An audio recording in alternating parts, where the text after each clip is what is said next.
প্রকৃত গণতান্ত্রিক রাষ্ট্র বিনির্মাণের জন্য আমরা অঙ্গীকারাবদ্ধ এবং সারা জাতির বিপ্লবোত্তর যে আকাঙ্ক্ষা, যে আশা, যে অভিপ্রায় সৃষ্টি হয়েছে সেটা পরিপূরণের দায়িত্ব বাংলাদেশের সকল গণতন্ত্রকামী মানুষের।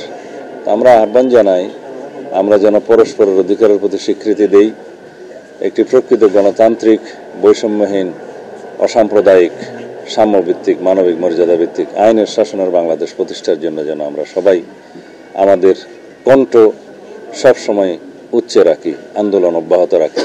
যতদিন পর্যন্ত একটি গণতান্ত্রিক নির্বাচনের মধ্য দিয়ে একটি রাজনৈতিক সরকার প্রতিষ্ঠিত না হবে, একটি নির্বাচিত সংসদ প্রতিষ্ঠিত না হবে, ততদিন পর্যন্ত আমরা গণতন্ত্রের জন্য এই সংগ্রাম চালু রাখতে হবে।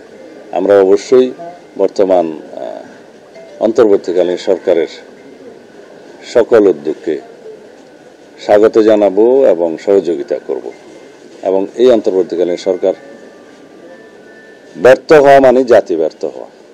সুতরাং এই সরকারকে ব্যর্থ হতে দিতে পারি না আমরা। জাতীয় এবং আন্তর্জাতিক ষড়যন্ত্র বাংলাদেশের বিরুদ্ধে এখনো অব্যাহত আছে। বাংলাদেশের অভ্যন্তরে অস্থিরতা সৃষ্টির জন্য ষড়যন্ত্রকারীরা এখনো প্রচেষ্টা চালাচ্ছে, সেটা আপনারা দেখতে পাচ্ছেন বিভিন্ন জায়গায়।